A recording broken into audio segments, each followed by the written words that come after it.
Hello friend, welcome back to our channel. तो आज की इस वीडियो में हम करने वाले हैं इंडियन पॉलिटी से यानी संविधान से रिलेटेड कुछ क्वेश्चन, जिसमें हमारे पास होंगे आपके 10 क्वेश्चन। एमसीक्यू फॉर्मेट में है, 10 क्वेश्चन है आपके पास और प्रत्येक प्रश्न के जो ऑप्शन है उसको भी एक्सप्लेन करेंगे जहाँ पे हमको जरूरी लगेगा। सो मूव करते हैं अपने फर्स्ट क्वेश्चन पे। तो फर्स्ट क्वेश्चन है India the constitution of India came into force on, यानी भारत का जो संविधान है वो आपका कब लागू हुआ, कब फोर्स में आया। सो ऑप्शन है 15 अगस्त 1947 यानी 15 अगस्त 1947। नेक्स्ट ऑप्शन बी 26 जनवरी 1950। थर्ड इज 26 नवंबर 1949, 26 नवंबर 1949। और सेकंड लास्ट है 2 अक्टूबर 1950। So what is the right answer of this question कि भारत का संविधान का फोर्स में आया, कब लागू हुआ आपके अकॉर्डिंग। सो मेरे अकॉर्डिंग बी है आंसर, 26 जनवरी 1950। तो 26 जनवरी 1950 को हमारा जो संविधान है वो हमने क्या किया था, लागू किया था। तब 26 जनवरी 1950 को इस दिवस को किस रूप में सेलिब्रेट करते हैं, गणतंत्र दिवस के रूप में यानी रिपब्लिक डे के रूप में हम सेलिब्रेट करते हैं हर साल 26 जनवरी को। और समझते हैं गणतंत्र का मतलब क्या होता है। तो गणतंत्र का मतलब होता है कि किसी भी देश का यानी भी जो भी देश है वहां पे जो हमारा राष्ट्राध्यक्ष है यानी जो राष्ट्रपति है वो आपका प्रत्यक्ष या अप्रत्यक्ष रूप से जनता के द्वारा निर्वाचित होता है। तो उसे क्या कहेंगे आप, गणतंत्र। यानी प्रत्यक्ष या अप्रत्यक्ष रूप से निर्वाचित होता है उसको क्या कहेंगे, गणतंत्र। और आपका भारत में राष्ट्रपति जो है अप्रत्यक्ष रूप से निर्वाचित होता है, इसलिए भारत एक गणतंत्र है। क्या आप ब्रिटेन को गणतंत्र कह सकते हैं? नो, उसको आप गणतंत्र नहीं कह सकते क्योंकि जो उसके राष्ट्राध्यक्ष है वो क्या है, आपका वंशानुगत है। यानी वहां पे हेरेडिटरी यानी जो पदानुक्रम है यानी हायरार्की है वो फॉलो की जाती है। यानी पापा के बाद यानी उनका बेटा राजा बनेगा, इस तरह की वहां पे प्रोसेस है। ओके, तो भारत को हम गणतंत्र कह सकते हैं लेकिन यूके को हम गणतंत्र नहीं कह सकते हैं। ओके, भारत एक रिपब्लिक है। तो इस तरह से हम गणतंत्र को डिफाइन करते हैं। ओके, अब मूव करते हैं। हमारा नेक्स्ट ऑप्शन है 26 नवंबर 1949। तो इस दिन हमने अपने कॉन्स्टिट्यूशन को क्या किया था, अडॉप्ट किया था यानी इसको मान्यता प्रदान की थी, उसको स्वीकार किया था आपका 26 नवंबर 1949 को। तो आज हम इस डे को किस रूप में मनाते हैं? सो आज हम इस डे को मनाते हैं संविधान दिवस के रूप में हर साल। कब? 26 नवंबर को। कब से मना रहे हैं? 2015 से मना रहे हैं। और किसने डिक्लेयर किया? तो पीएम मोदी जी ने इसको डिक्लेयर किया था कि हम 26 नवंबर को हर साल संविधान दिवस के रूप में आपका सेलिब्रेट करेंगे। तो 26 नवंबर 1949 को जब हमारा संविधान पूरी तरह बनकर तैयार हो गया था तो वहां पे हमारे बहुत सारे इम्पोर्टेंट जो आर्टिकल है उस दिन हमने क्या किया था, लागू कर दिए थे। जैसे कि आपका इलेक्शन कमीशन से रिलेटेड अनुच्छेद 300 यानी चुनाव आयोग से संबंधित जो आर्टिकल है, और 329 एक आर्टिकल है वो भी चुनाव आयोग के बारे में बात करता है। बहुत सारे अनुच्छेद हमने उस दिन आपके फोर्स में ला दिए थे, बहुत सारे अनुच्छेद उस दिन लागू कर दिए थे। और आपका 2 अक्टूबर हम सभी जानते हैं कि हमारे राष्ट्रपिता गांधी जी की हम जयंती सेलिब्रेट करते हैं। और हमारे सेकंड प्राइम मिनिस्टर कौन, लाल बहादुर शास्त्री जी की जयंती हम इसी दिन सेलिब्रेट करते हैं। अब जानते हैं कि महात्मा गांधी को राष्ट्रपिता किसने कहा था? तो उनको राष्ट्रपिता की संज्ञा दी थी आपकी किसने, सुभाष चंद्र बोस ने, जो कि आजाद हिंद जो फौज थी उसके संस्थापक थे। और कहाँ से? सिंगापुर से। ऑल इंडिया रेडियो के जरिए उन्होंने 1942 के बाद राष्ट्रपिता के नाम से संबोधित किया था महात्मा गांधी को। और अब जानते हैं महात्मा गांधी को महात्मा किसने कहा? तो महात्मा के नाम से उनको संबोधित किया था किसने, गुरुदेव रविन्द्रनाथ टैगोर ने उनको क्या कहा था, आपका महात्मा कहा था।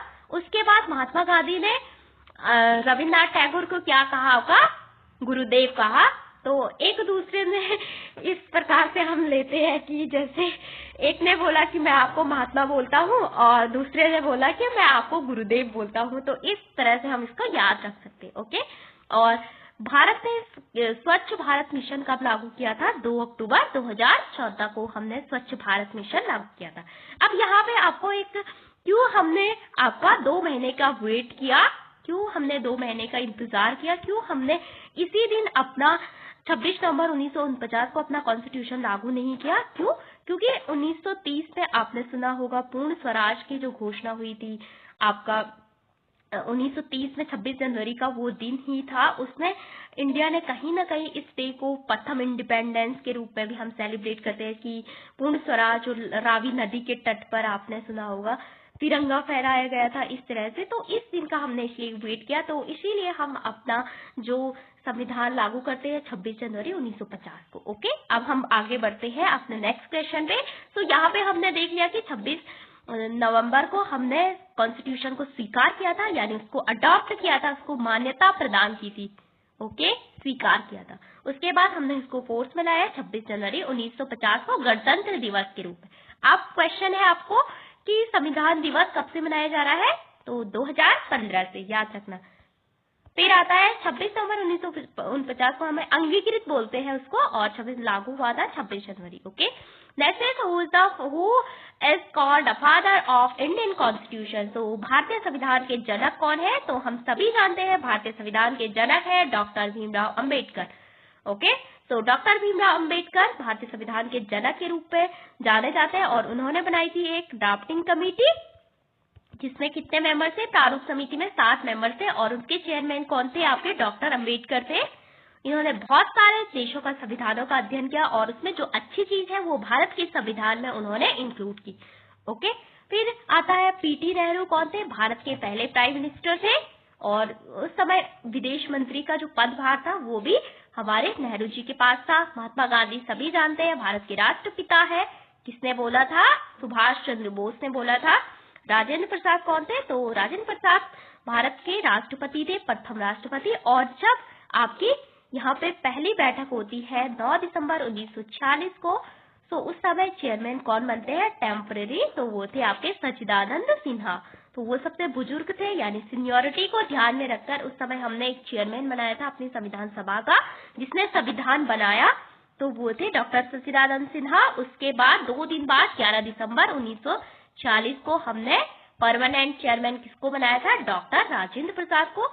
और कहाँ से बिलोंग करते थे, बिहार से बिलोंग करते थे। और जब चंपारण सत्याग्रह हो रहा था कब, 1915 में, तो इन्होंने भी महात्मा गांधी को कहाँ बुलाया था, आपका चंपारण। आपने एक कहानी पढ़ी होगी इंग्लिश में, जो कि लगभग 9-10 हमारी 12 में थी। ओके, तो ये था आपका भारतीय संविधान के जनक डॉक्टर अंबेडकर। ओके, तो इसके अलावा डॉक्टर अंबेडकर ने क्या कहा, जो प्रियम्बल है उसको क्या कहा था, हार्ट ऑफ द कॉन्स्टिट्यूशन, यानी प्रियम्बल को कहा जाता है आपका हार्ट ऑफ द कॉन्स्टिट्यूशन। और अंबेडकर जी ने किसको heart and soul of the constitution कहा था, तो वो था अनुच्छेद 32, जो कि संवैधानिक उपचारों की बात करता है, जहाँ पे 5 प्रकार की जो रिट है वो जारी की जाती है कि एक मौलिक अधिकार ही आपके मौलिक अधिकारों की रक्षा करता है। यानी जो हमारे 6 मौलिक अधिकार है उसमें से लास्ट वाला मौलिक अधिकार इन 5 की रक्षा करता है। कैसे, रिट के माध्यम से। जब भी आपके मौलिक अधिकार का वायलेशन होता है तो आप सुप्रीम कोर्ट या हाई कोर्ट जा सकते हैं। सुप्रीम कोर्ट जा सकते हैं अनुच्छेद 32 के तहत, और हाई कोर्ट जा सकते हैं आपके 226 के तहत आपको।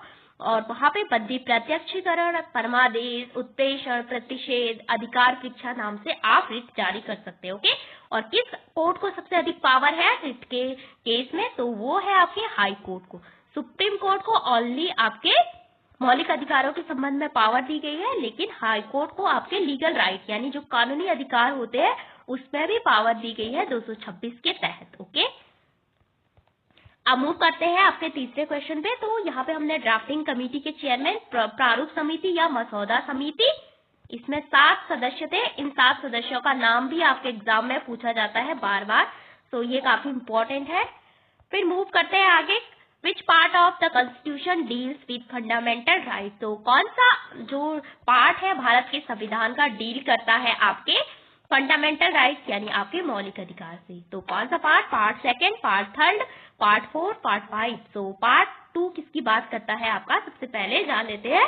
तो ये करता है आपका नागरिकता की बात यानी सिटीजनशिप की बात, अनुच्छेद 5 से 11 तक।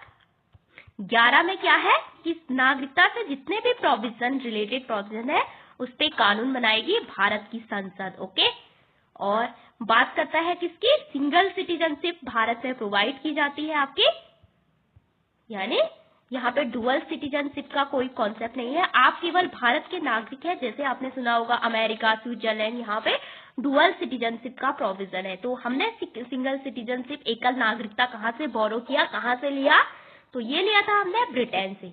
आगे मूव करते हैं, पार्ट 3 में क्या है आपका, पार्ट 3 में आपके फंडामेंटल राइट है, जो कहाँ से लिए थे आपने, यूएस के कॉन्स्टिट्यूशन से लिए थे, यानी अमेरिका के संविधान से लिए थे हमने फंडामेंटल राइट। और वहां पे अनुच्छेद 4 में आपके फंडामेंटल राइट दिए गए हैं यूएस के कॉन्स्टिट्यूशन में। ये प्रश्न हमको पूछा गया था हाल ही में एग्जाम में। तो फंडामेंटल राइट कहां से कहां तक है, 12 से आपके 35 तक है।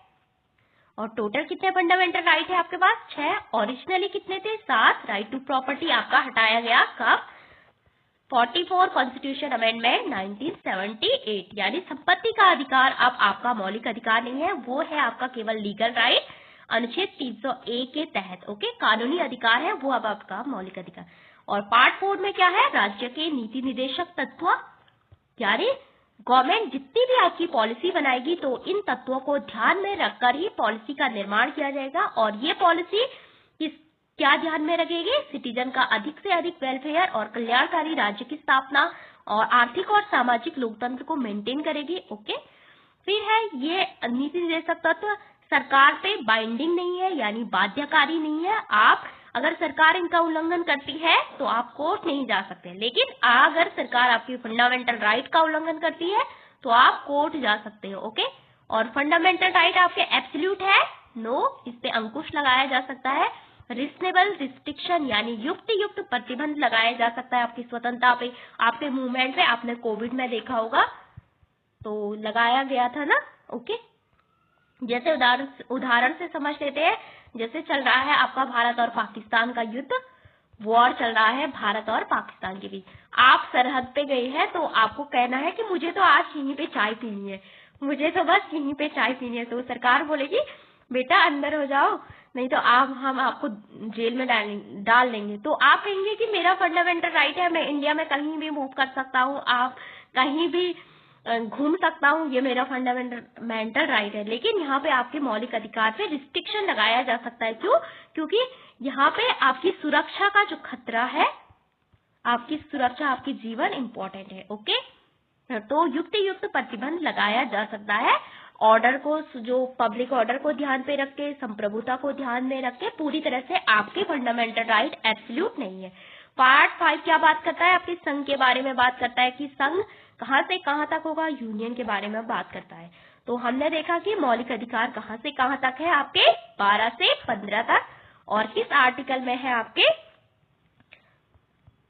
किस भाग में है, भाग 3 में है। कहां से लिए थे आपने, तो आपने लिए थे ये यूएस के कॉन्स्टिट्यूशन से। ओके, मूव करते हैं आगे।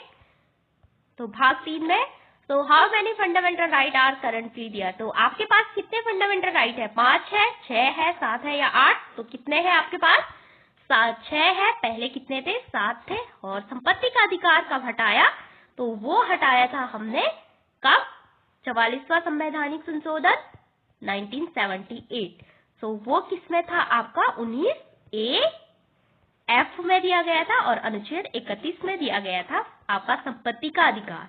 तो हमने बहुत सारे संपत्ति के अधिकार को हटाया। उसके बाद जो संपत्ति से रिलेटेड जितने भी पहले जो संपत्ति होती थी, काफी जमींदारों के पास होती थी, वहां पे हमने अपना प्रथम अनुसूची जो लाई थी 90वें संवैधानिक संशोधन के द्वारा। तो जो संपत्ति थी उसको डिवाइड किया था हमने बहुत सारे लोगों में जिनके पास संपत्ति नहीं थी। तो संपत्ति को आप मौलिक अधिकार नहीं बल्कि इसको एक कानूनी राइट बनाया गया। ओके, मोरारजी देसाई उस समय पहली बार भारत में एक गैर कांग्रेसी सरकार बनी थी, जो कि गठबंधन सरकार थी, बहुत सारे दलों की सरकार थी। मोरारजी देसाई जी यहाँ पे प्रधानमंत्री थे और इमरजेंसी के बाद ये सरकार भारत में आई थी। आप सभी जानते हैं कि 42वां संवैधानिक संशोधन लघु संविधान मिनी कॉन्स्टिट्यूशन के रूप में आया था। इंदिरा गांधी जी ने बहुत सारा ऐसा चेंज कर लिया था संविधान में कि बाद में उसको सुधारा गया आपके 44वें संवैधानिक संशोधन में। तो वहीं पे हमने संपत्ति का अधिकार को हटा दिया था। तो राइट टू प्रॉपर्टी, तो initially there were 7 fundamental right, but right to property was removed by 44 constitution amendment 1978। अब आपके पास मौलिक अधिकार कितने हैं? 6। डीपीएसपी हमने कहाँ से लिए? तो ये लिए थे हमने आयरलैंड के संविधान से। कहाँ से लिए आपने? आयरलैंड आयरिश कॉन्स्टिट्यूशन से। उत्तरी आयरलैंड, दक्षिणी आयरलैंड आपने सुना होगा, यूके के अराउंड पड़ता है ये।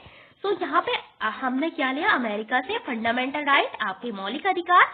ब्रिटेन से हमने बहुत सारी चीजें ली, एक सिंगल नागरिकता आपका, और संसदात्मक व्यवस्था। हमारे देश में कैसी व्यवस्था है? संसदात्मक, यानी संसदीय प्रणाली है, पार्लियामेंट्री सिस्टम है। यूएस में कैसी है? आपकी अध्यक्षात्मक प्रणाली है। और इसके अलावा हमने संघात्मक जो प्रणाली है कहाँ से ली? वो ली हमने कनाडा से। उसके अलावा हमने फ्रांस से क्या लिया? हमारी प्रियम्बल में हमारी जो प्रस्तावना है वहां पे आपने सुना होगा समानता, स्वतंत्रता, बंधुत्व का जो विचार है वो फ्रांसीसी क्रांति का आइडिया था। वहां से हमने वो स्लोगन लिया था अपनी प्रस्तावना में कि समानता, स्वतंत्रता और बंधुत्व का जो विचार था फ्रांसीसी क्रांति का नारा था। कब हुई फ्रांसीसी क्रांति? 4 जुलाई 1789 को। तो लुई 16 के खिलाफ फ्रांस में क्रांति हुई थी राष्ट्रसत्ता को उखाड़ने के लिए। तो आपने पढ़ी होगी अपने स्कूल टाइम पे। ओके, तो आयरलैंड इसका सही आंसर है। ओके, तो मौलिक कर्तव्य कहाँ से लिए? वो लिए थे रूस से। डीपीएसपी क्या है? राज्य के नीति निर्देशक तत्व। तो सरकार इन तत्वों को ध्यान में रख के ही आपके देश के लिए पॉलिसी बनाती है, कोई नई नीति का निर्माण करती है, और इनका उद्देश्य होता है कल्याणकारी राज्य की स्थापना करना, और दूसरा सामाजिक और आर्थिक लोकतंत्र को आपका मेंटेन रखना, यहाँ पे कि जनता का अधिक से अधिक कल्याण हो। और यहाँ पे आपका जो आर्टिकल 44 है जो कि किसकी बात करता है? यूनिवर्सल सिविल कोड, यानी समान नागरिक संहिता की बात, वो भी इसी का पार्ट है। बहुत सारे पार्ट है आपके डीपीएसपी के, 36 से 51 तक आता है आपका जितना भी है, कि अंतर्राष्ट्रीय शांति की व्यवस्था करना, जो आपका पंचायतों से रिलेटेड प्रोविजन है 40 में। ओके, आपने पढ़ा होगा। फिर है आपका 6 कि which article deals with the right to equality, यानी समानता का अधिकार किस अनुच्छेद में है? तो समानता का अधिकार किसमें है? 15 में है, 16 में है, 17 में है या 14 में है? तो किसमें है आपका? तो 14 में है। तो यहाँ पे समानता का अधिकार कितने? तो समानता का अधिकार कहाँ से? 14 से 18 तक आपका समानता का अधिकार है। और यहाँ पे 15 में आती है सामाजिक समानता के बारे में, जाति, लिंग, धर्म, संप्रदाय के आधार पे किसी भी प्रकार का भेदभाव न हो, 5 प्रकार का डिस्क्रिमिनेशन को दूर करने की बात करती है। अवसर की समानता, सभी नागरिकों के लिए लोक नियोजन में एक समान अवसर दिया जाए। ओके, और 17 बात करता है आपका जो हमारी अस्पृश्यता है, अनटचेबिलिटी है, उसका अंत करने की बात करता है। और एक और आता है 18, वो बात करता है आपको जितने भी टाइटल है उपाधियों के अंत के बारे में बात करता है, कि आज वर्तमान समय में शैक्षिक और जो सेना में जो उपाधियां दी जाती है उसके अलावा कोई भी उपाधियां नहीं दी जाएगी। ब्रिटिश टाइम पीरियड पे आपने सुना होगा सर, नाइटहुड, जैसे रविन्द्रनाथ टैगोर जी को दिया गया था नाइटहुड का टाइटल, केसरी की उपाधि आपने सुनी होगी। इस तरह से जैसे रमाबाई के बारे में आपने जब पढ़ा होगा, गांधी जी को बहुत सारे टाइटल दिए, लेकिन अब इस प्रकार के कोई भी टाइटल नहीं दिए जाएंगे आपके आजादी के बाद। और यहाँ पे कोई भी व्यक्ति किसी भी प्रकार का अपने नाम के आगे कोई भी टाइटल का यूज नहीं कर सकता। जैसे कि सचिन तेंदुलकर को आपका भारत रत्न दिया गया है, तो सचिन तेंदुलकर जी खुद को नहीं बुलाएंगे कि भारत रत्न सचिन तेंदुलकर हूं मैं।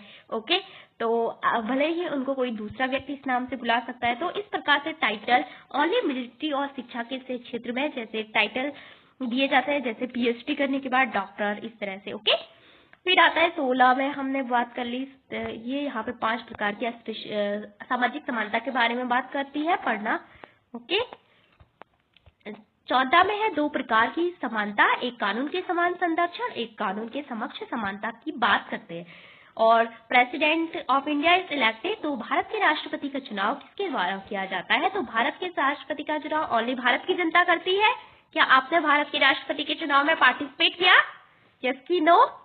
दूसरा है ओनली पार्लियामेंट, तीसरा है इलेक्टोरल कॉलेज, चौथा है सुप्रीम कोर्ट। क्या सुप्रीम कोर्ट आपने देखा कि भारत के राष्ट्रपति का चुनाव कर रहे हैं? तो कौन करता है? इलेक्टोरल कॉलेज अनुच्छेद 54 में आता है। तो यहाँ पे कौन कौन से होते हैं? तो यहाँ पे आपके मेनली होते हैं जो इलेक्टोरल कॉलेज होता है, संसद के दोनों सदनों के इलेक्टेड मेंबर, ओनली निर्वाचित सदस्य। राज्यसभा के मनोनीत सदस्य इसमें नहीं होते हैं। 12 राष्ट्रपति के द्वारा मनोनीत किए जाते हैं, वो इसको इसमें इंक्लूड नहीं किए जाते हैं। अब लोकसभा में एंग्लो इंडियन नाम से कोई सदस्य नहीं है, उसको हटा दिया गया है कॉन्स्टिट्यूशन अमेंडमेंट के द्वारा। तो ओनली राज्यसभा में इस समय मनोनीत सदस्य है। फिर है आपके दोनों सदनों के निर्वाचित, ओनली निर्वाचित लोकसभा और राज्यसभा। फिर है जितनी भी आपकी असेंबली है, वहां पे जहां पे लेजिस्लेटिव असेंबली है, यानी जिन राज्यों में विधानसभा है, वहां के इलेक्टेड एमएलए, यानी वहां के जो मेंबर्स ऑफ पार्लियामेंट है, वो क्या बोलते हैं, सांसद, वो इसमें भाग लेंगे। उसके बाद जितने भी यूटी है आपके पास, जितनी भी केंद्र शासित प्रदेश है और जहां पे विधानसभा है, वहां के इलेक्टेड मेंबर। तो वर्तमान में केवल 2 राज्यों में हमारी क्या है, 2 यूटीज में विधानसभा है, एक है दिल्ली, दूसरी है पुदुचेरी। लेकिन जम्मू कश्मीर में है, जब राष्ट्रपति का चुनाव हुआ था तो जम्मू कश्मीर से यहाँ पे कोई पार्टिसिपेशन नहीं किया गया था। ओके, तो हम 2 ही को अभी लेंगे इसमें। तो कौन कौन से भाग लेते हैं राष्ट्रपति के चुनाव में? संसद के दोनों सदनों के निर्वाचित सदस्य, लोकसभा और राज्यसभा। इलेक्टेड आपके राष्ट्रपति के द्वारा मनोनीत सदस्य भाग नहीं लेंगे, ओनली इलेक्टेड। ओके, विधानसभाओं के एमएलए, सांसद। फिर है यूटीज के, जो 2 यूटीज है। ओके, पीपुल्स डायरेक्टली मतदान नहीं करती है, अप्रत्यक्ष रूप से आपका मतदान होता है, इनडायरेक्टली होता है। हमारे द्वारा जो सांसद होते हैं वो राष्ट्रपति को चुनते हैं। ओके, एंड यहाँ पे जनता पार्टिसिपेट नहीं करती है, ओनली जनता के द्वारा चुने गए प्रतिनिधि इसमें भाग लेते हैं। और ये पीआरआई यानी प्रोपोर्शनल रिप्रेजेंटेशन सिस्टम के थ्रू ये चुनाव होता है। आनुपातिक प्रतिनिधित्व प्रणाली, एकल संक्रमणीय मत प्रणाली का उपयोग किया जाता है।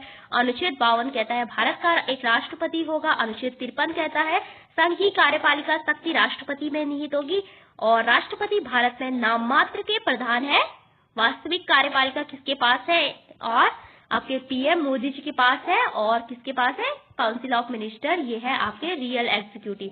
जितने भी बिल आते हैं, जितनी भी चीजें आती है, सब राष्ट्रपति के नाम से आते हैं, लेकिन वो council of minister real executive होते हैं। जैसे कि आपातकाल के समय आपने सुना होगा कि इंदिरा गांधी जी ने बोला था कि राष्ट्रपति जी के द्वारा आपातकाल की घोषणा की जाती है, इस तरह से। ओके, क्या भारत की जनता भारत के प्राइम मिनिस्टर के वोट देती है?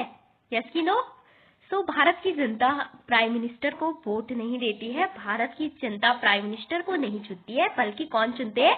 भारत की जनता चुनती है अपने निर्वाचन क्षेत्र से प्रतिनिधि को, यानी उन्होंने चुना एक एमपी को या एमएलए को, उनके द्वारा चुना जाता है एमएलए को, एमपी को। और ये एमपी, इनका जो नेता होता है बहुमत दल का, उसको प्राइम मिनिस्टर बनाती है। लेकिन हम डायरेक्ट प्राइम मिनिस्टर को वोट नहीं देते, हम केवल चुनते हैं अपने प्रतिनिधि। ओके, इस बात को आप ध्यान रखना। ये है आपके राष्ट्रपति का चुनाव निर्वाचन मंडल के द्वारा किया जाता है। ओके, कितने में आता है? अनुच्छेद 54 में। महाभियोग की प्रक्रिया कितने में है? अनुच्छेद 61 में है या 76 में है?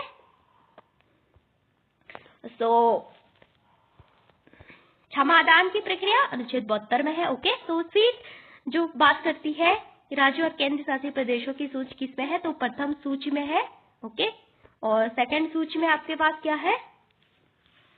7th सूची में क्या है? 3 लिस्ट है आपके पास। एक है संघ सूची, दूसरी है राज्य सूची, तीसरी है समवर्ती। समवर्ती पे दोनों कानून बना सकते हैं, संघ पे ओनली केंद्र, और आपके पास राज्य सूची पे ओनली राज्य। लेकिन जब बहुत सारे केस में यहाँ पे केंद्र भी कानून बना सकते हैं, जब बहुत सारे राज्य अपने ओर से प्रस्ताव पारित करते हैं 249 के तहत। आपने सुना होगा 2/3 बहुमत से अगर राज्य चाहे तो केंद्र को बोल सकती है कि इस पे कानून आप बना दीजिए। फिर समवर्ती सूची पे दोनों बनाते हैं, जैसे शिक्षा पे दोनों बनाते हैं। शिक्षा पहले आपका किसका विषय था? राज्य सूची का, लेकिन बाद में उसको कहाँ पे रखा गया? समवर्ती सूची में रखा गया। 10वां कॉन्स्टिट्यूशन जो शेड्यूल है डील करता है किसे? दल बदल से। तो यानी दल बदल, यानी एक दल तभी दूसरे दल में जाना। जैसे गयाराम के बारे में आपने सुना होगा, एक दिन में 3 पार्टी बदली, और उस समय पे आयाराम गयाराम का जो कॉन्सेप्ट है वो भी आपका सेकंड शेड्यूल में आपका शपथ के बारे में है। आई थिंक मैं इस पे कंफ्यूज हूँ, आप मुझे बताना कि आपका सेकंड शेड्यूल में आपका क्या है, शपथ है या आपका जो वेतन भत्ते दिए जाते हैं उनके बारे में है। ओके, फिर आता है first schedule deal with the duties and राज्यों की अनुसूची। आइडिया ऑफ सिंगल सिटीजन कहाँ से लिया? कहाँ से लिया? अमेरिका से लिया। यहाँ हमने यूके से लिया, ओके, नॉट अमेरिका। एकल नागरिक का अमेरिका से लिया। फंडामेंटल राइट, उपराष्ट्रपति का जो पद है वो भी अमेरिका के संविधान से लिया। ऑस्ट्रेलिया से लिया समवर्ती सूची के बारे में। कनाडा से लिया उसका संघात्मक जो व्यवस्था है, वहां पे जो केंद्र है वो शक्तिशाली है, इस तरह से। और यूएसएसआर से लिया था फंडामेंटल राइट। और लास्ट क्वेश्चन है, भारत में एकल नागरिकता का प्रावधान दल बदल किस अनुच्छेद में अभी पढ़ा? कितने में है? 10वीं में। 1985 में कानून बना था। 52वां संवैधानिक संशोधन के थ्रू राजीव गांधी ने कानून बनाया था दल बदल को लेके, ओके। 9th शेड्यूल क्या था? भूमि सुधार के बारे में बात करता है। तो पहला जो अनुसूची था वो भी आपका 9th शेड्यूल से रिलेटेड था। पहला संशोधन, नॉट पहला अनुसूची, पहला संशोधन 1951 में। 11 शेड्यूल किसके बारे में बात करता है? पंचायतों के बारे में बात करता है। आपका कौन सा कॉन्स्टिट्यूशन? 73, 74, पार्ट ए, पार्ट 9 और पार्ट 9A जो 12वां अनुसूची है, नगर पालिका परिषद के बारे में बात करता है। अर्बन क्षेत्र में, यहाँ पे लोकल जो ग्रामीण क्षेत्र में, इसके बारे में बात करता है। सो आज के ये क्वेश्चन हमने सॉल्व किए, काफी इंपॉर्टेंट थे, आपके एग्जाम में बार बार पूछे जाते हैं। हमें किसी भी एग्जाम की तैयारी अगर करनी है तो हम बेसिक से अपना फाउंडेशन डेवलप कर सकते हैं। और हमें हर प्रश्न के उसके चारों ऑप्शन को, जब हम चारों ऑप्शन को ध्यान में रख के अपनी तैयारी करते हैं तो हमें एक आइडिया मिल जाता है कि कैसे पढ़ना है, किस तरह से हमें पढ़ना है। तो ये थे आपके 10 प्रश्न जिसको हमने काफी विस्तार से भी जाना। और thank you for watching this video.